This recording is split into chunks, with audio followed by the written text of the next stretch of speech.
Welcome back to our channel Happy Journey Rashmi. നമ്മളിന്ന് പോകുന്നത് കൊച്ചിയിലെ ക്രിസ്മസ് രാവിന്റെ കാഴ്ചകളിലേക്കാണ്.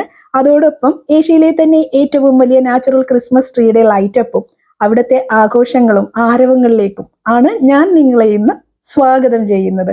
അപ്പോൾ നമുക്ക് ഒരുമിച്ച് അങ്ങോട്ടേക്ക് പോവാം, ആ ആഘോഷങ്ങളിലേക്ക് പങ്കുചേരാം. വരൂ.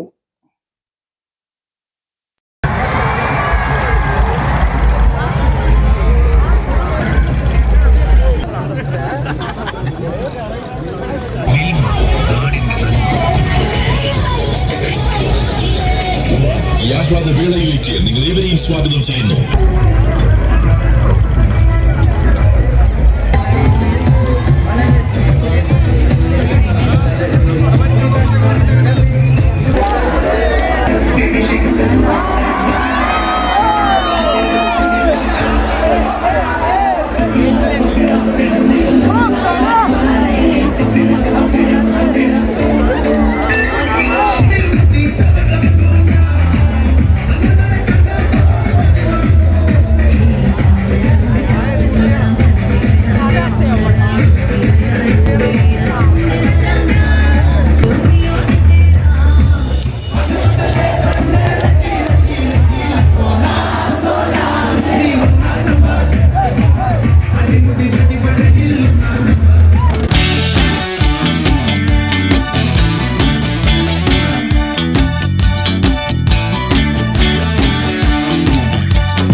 ലക്ഷക്കണക്കിന് ആളുകൾ ഈ ഒരു വെളി ഗ്രൗണ്ടിലേക്ക് ഒഴുകി ഇറങ്ങിയെത്തിയ ഒരു രാവിന് സാക്ഷ്യം വഹിക്കുകയാണ് നമ്മളെല്ലാവരും. ഇത് ചരിത്രം കുറിച്ചു. ശരിക്കും പറഞ്ഞാൽ കൊച്ചി മുഴുവൻ ബ്ലോക്കായി നിന്ന ഒരു അവസ്ഥയിലായിരുന്നു ഇന്നത്തെ ഈ രാവ്. ഇതിലേക്ക് എത്താൻ വേണ്ടി 2.5 മണിക്കൂർ ബ്ലോക്കിൽ കിടന്നിട്ടാണ് ഞങ്ങളൊക്കെ ഈ സ്പോട്ടിൽ ഇപ്പോൾ നിൽക്കുന്നത് കേട്ടോ. അപ്പോൾ അതിലേക്ക് വന്ന് പങ്കെടുക്കാൻ പറ്റാത്തവർക്ക് വേണ്ടിയിട്ട് ഞാനിത് അങ്ങ് സമർപ്പിക്കുകയാണ്. ഇവിടെ വരുമ്പോൾ തികച്ചും വളരെയധികം ക്രൗഡഡ് ആണ്. എത്രയൊക്കെ എന്തൊക്കെയാണെന്ന് പറഞ്ഞാലും നമ്മൾ ഇവിടെ വന്ന് തിരിച്ചു പോകുമ്പോൾ മനസ്സൊക്കെ അങ്ങ് റിഫ്രഷ് അടിച്ച് ഭയങ്കര ഹാപ്പി മൂഡിലാവും. അത് എന്തൊക്കെ തന്നെയാണെങ്കിലും അങ്ങനെയാണ് കാര്യം. ഇവിടെ വന്ന് നിൽക്കുന്ന ഓരോരുത്തരിലും പോസിറ്റീവ് എനർജി മാത്രമാണുള്ളത്. അപ്പൊ അതിലേക്കൊന്ന് ജസ്റ്റ് ഒന്ന് വന്ന് നിന്നാൽ മതി, നമുക്ക് നല്ലൊരു പോസിറ്റീവ് വൈബാക്കി തിരിച്ചു പോകാം.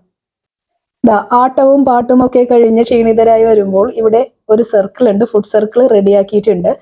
ഒരു മിക്ക റെസ്റ്റോറൻറ്റുകളുടെയും ഔട്ട്ലെറ്റ് ഞാനിവിടെ കണ്ടു. അപ്പോൾ നമുക്കിവിടെ വന്ന് ബില്ല് ചെയ്യാം.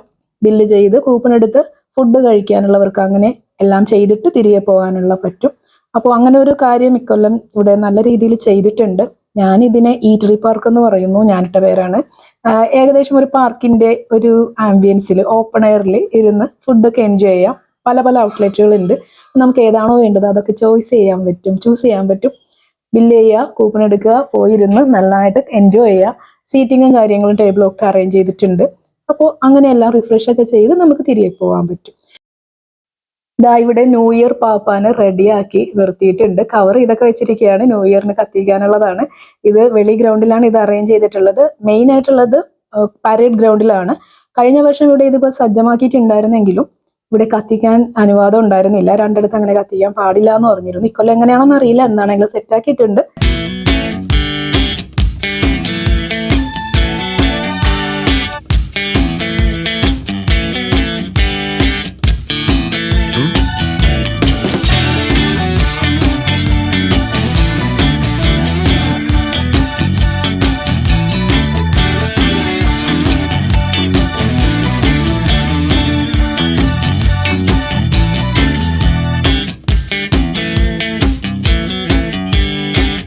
ക്രിസ്മസ് ന്യൂ ഇയർ ആയി കഴിഞ്ഞാൽ കൊച്ചിയിലെ എല്ലാ വീഥികളിലും ഈ കാഴ്ചയാണ് കേട്ടോ. ആയിരക്കണക്കിന് നക്ഷത്രങ്ങളും തോരണങ്ങളുമായി എല്ലാ വീഥികളിലും ഇങ്ങനെ കാഴ്ച ഒരു കണ്ണിനും മനസ്സിനും ഒക്കെ ഒരുപാട് സന്തോഷം തരുന്ന ഒരു ആഘോഷത്തിന്റെ അടയാളമായി എന്നും ഒരുപാട് വർഷങ്ങളായി ഇത് പാലിച്ചു പോകുന്നു. അപ്പോൾ നമ്മൾ ഇതിലൂടെ തിരികെ പോവുകയാണ്. ആഘോഷങ്ങളൊക്കെ കഴിയുന്നില്ല, ഇനിയും വരുന്നുണ്ട്. അടുത്ത വീഡിയോയിൽ കാണാം. ടാറ്റാ.